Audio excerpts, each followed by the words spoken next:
Hello students, welcome to Medical Vidyarthi Online Education. हम excretory products and their elimination पढ़ रहे थे। इसके पहले वाले लेक्चर में हमने सिलेक्टिव रीअब्जॉर्प्शन देखा था, आपके जो नेफ्रॉन में परफॉर्म होता है। आज हम देखेंगे ट्यूबुलर सिक्रीशन। ट्यूबुलर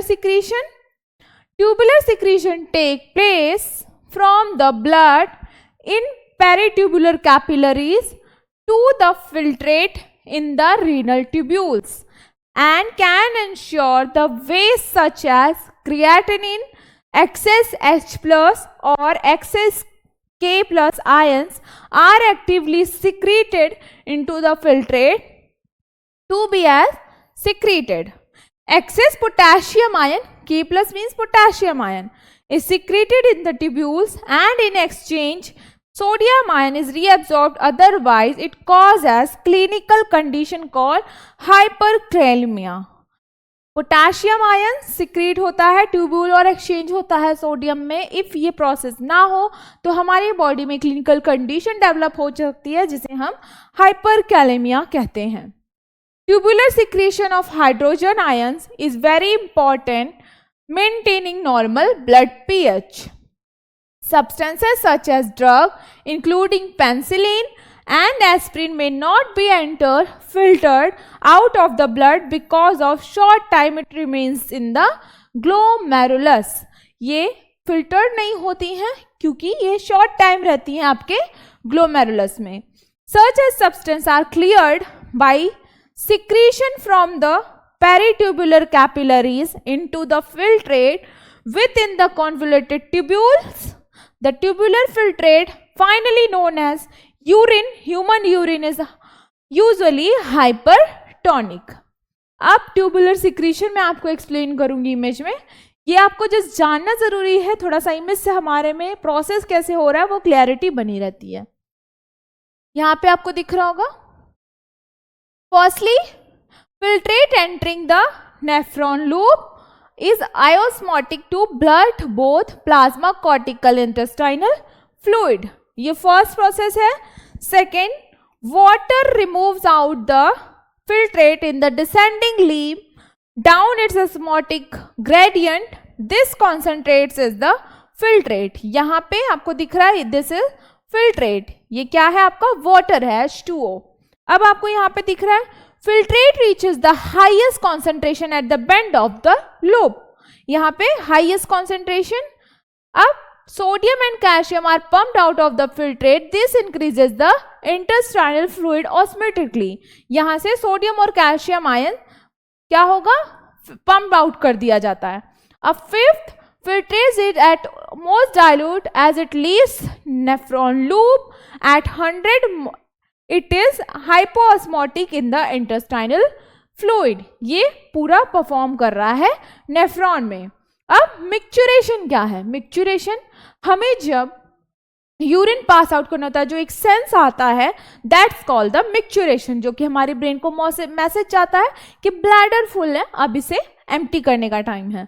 तो the process of time to collection and removal of urinary from bladder is known as micturition.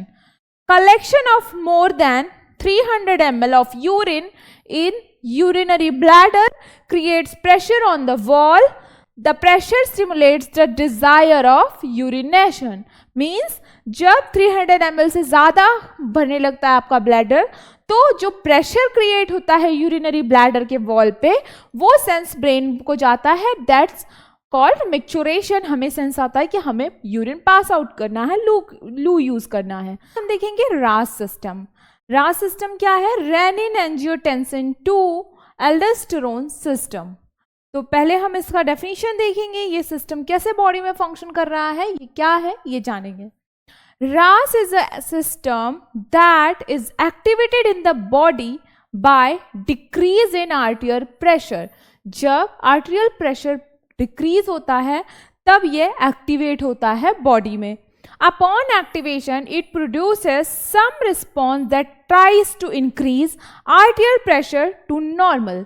Means ये क्या करता है, ये ट्राई करता है कि आर्टियल प्रेशर जो है वो हाई हो और नॉर्मल हो जाए, जो लो हुआ रहता है. तो यहाँ पे आपको दिख रहा होगा ये आपका रास सिस्टम है, इमेज में मैंने बताया है. इसके बारे में हम आगे भी पढ़ेंगे, क्या रिलीज हो रहा है, कौन से ऑर्गन से हो रहा है, कौन से एंजाइम है। ये लिवर है, एंजियोटेंसिनोजन यहाँ से रिलीज होगा, ये किडनी यहाँ से रेनिन, लंग्स ACE, फिर एंजियोटेंसिन 1 2 में कन्वर्ट होगा, एड्रिनल ग्लैंड से एल्डोस्टेरोन रिलीज होगा, देन किडनी में reabsorption of NaCl and H2O और वैसोकॉन्स्ट्रिक्शन वो कम हो जाएगा। अब रेनिन क्या है, रेनिन जो रिलीज हुआ कहाँ से रिलीज हुआ था, आपका किडनी से। तो it is an enzyme secreted by juxtaglomerular cell of the kidneys into bloodstream। Renin आपका एंजाइम है, कहां से रिलीज हो रहा है, किडनी के juxtaglomerular cell से। It is a synthesized as pre-pro-hormone known as pre-pro-renin which has little or no biological activity. Pro-renin is converted to renin in kidney.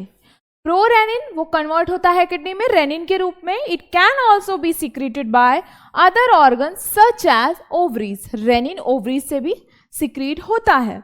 The function of renin is convert to angiotensinogen to angiotensin 1।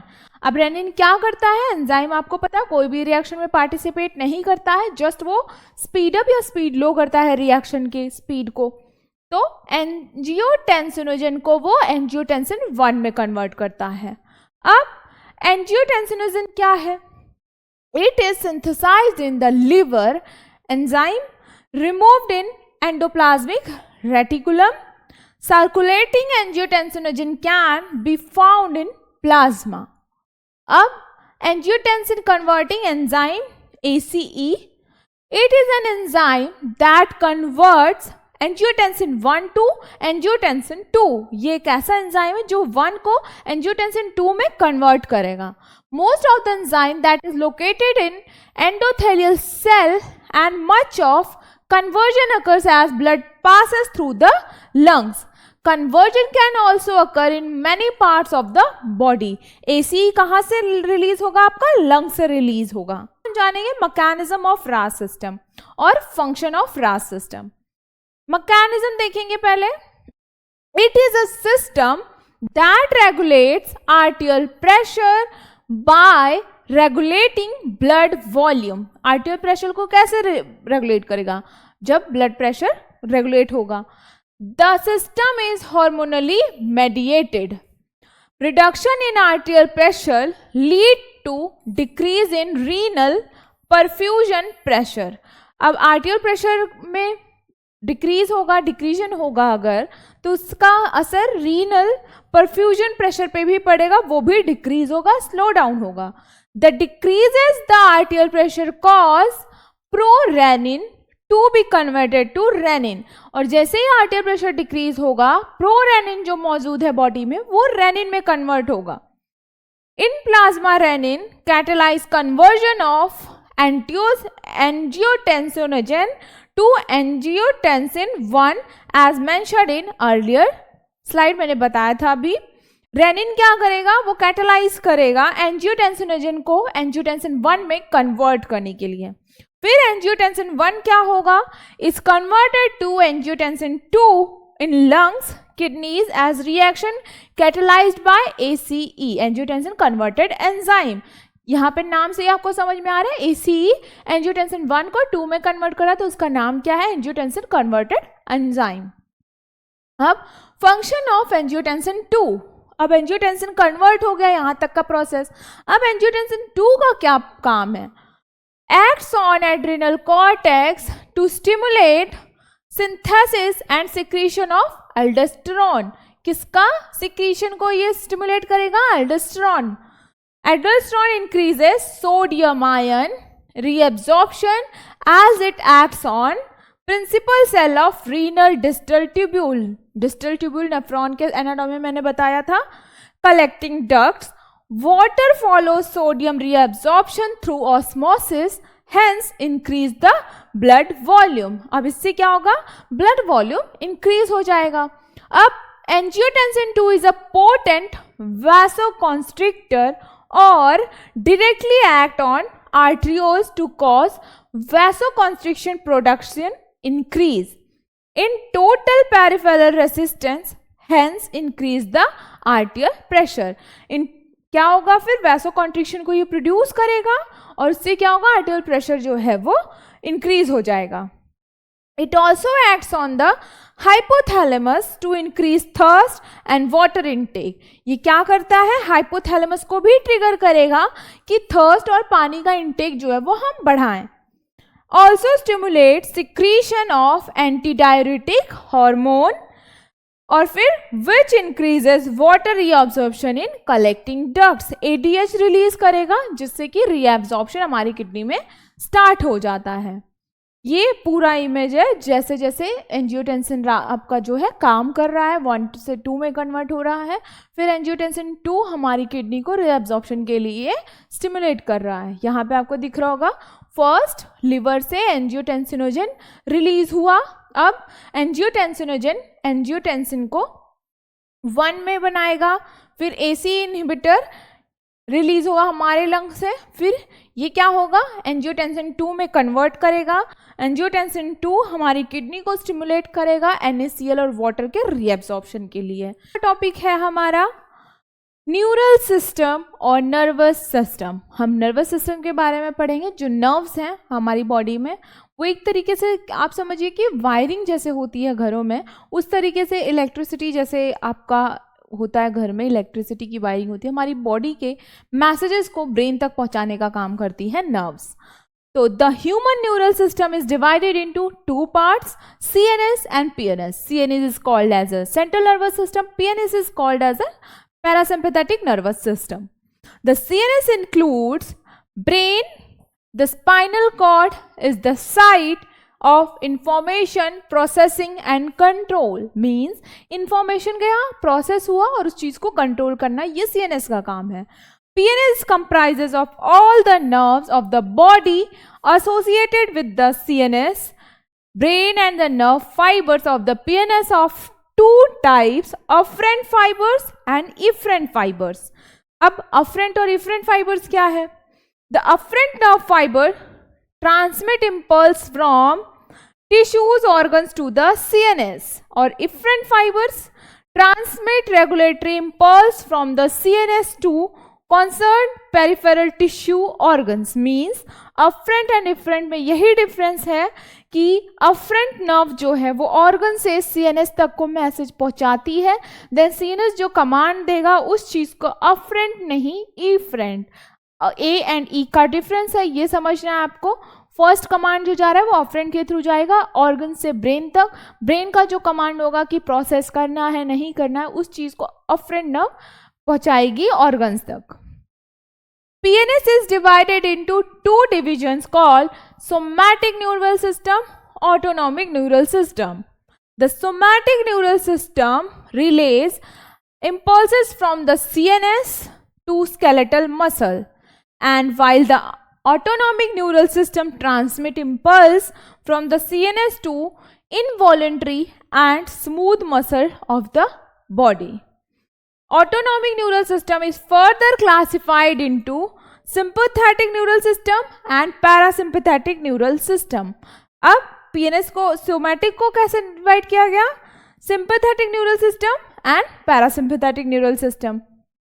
वो classification को हम थोड़ा सा flow chart में देखेंगे. Nervous system is too much advance network specialised cell called neurons. With million of neurons, nervous system coordinate the body function and transmit signal between different body. जैसे कि मैंने बताया afferent efferent fibers थे. A signal nerve is collection of various neurons. अब classification हम देखेंगे. यहाँ पे मैंने फ्लो चार्ट में एक्सप्लेन किया है. First CNS, second PNS. अब यहाँ पे आपको दिख रहा होगा spinal cord, brain stem, brain, then PNS है ऑटोनॉमिक, सोमैटिक. अब ऑटोनॉमिक और सोमैटिक 2 हो गए इसमें डिवाइडेड, और CNS में 3 डिवाइडेड हो गए. बट ऑटोनॉमिक के दो पार्ट और हैं, sympathetic nervous system, parasympathetic nervous system. Sympathetic nervous system क्या करता है? Prepare the body for action, means flight और फाइट मोड। आप कभी डर जाते हो, डायलेटेड प्यूपिल, हार्ट रेट इंक्रीजेस, ये सब सिंपैथेटिक नर्वस सिस्टम का काम है। Parasympathetic calms down the body and helps to body conserve energy। जब आप लेटे हो, calm down है आपकी बॉडी, तो पैरासिम्पैथेटिक नर्वस सिस्टम का काम है वो। Central nervous system consist of brain, cranial cavity में जो स्थित है ब्रेन, आपका पता होगा, स्पाइनल कॉर्ड वर्टिब्रा कॉलम में स्थित है। Inside the embryo neural tube develops which arises because of unequal growth rate. These expansion take form of the forebrain, midbrain and hindbrain। ये सब हम आगे ब्रीफ में जानेंगे। यहाँ पे सेंट्रल नर्वस सिस्टम दिख रहा है आपको, ये ब्रेन है। ब्रेन के पार्ट्स होंगे cerebrum, cerebellum and spinal cord. और स्पाइनल कॉर्ड के पार्ट होंगे, यहाँ पे आपको दिख रहा है बंच लाइक एक structure, cord, nerves, pia mater, arachnoid mater and dura mater. Pia mater सबसे अंदर का part, middle layer arachnoid mater और ड्यूरामीटर। ये सीएनएस का पार्ट था। अब आगे के टॉपिक को हम नेक्स्ट लेक्चर में कंटिन्यू करेंगे। Thank you.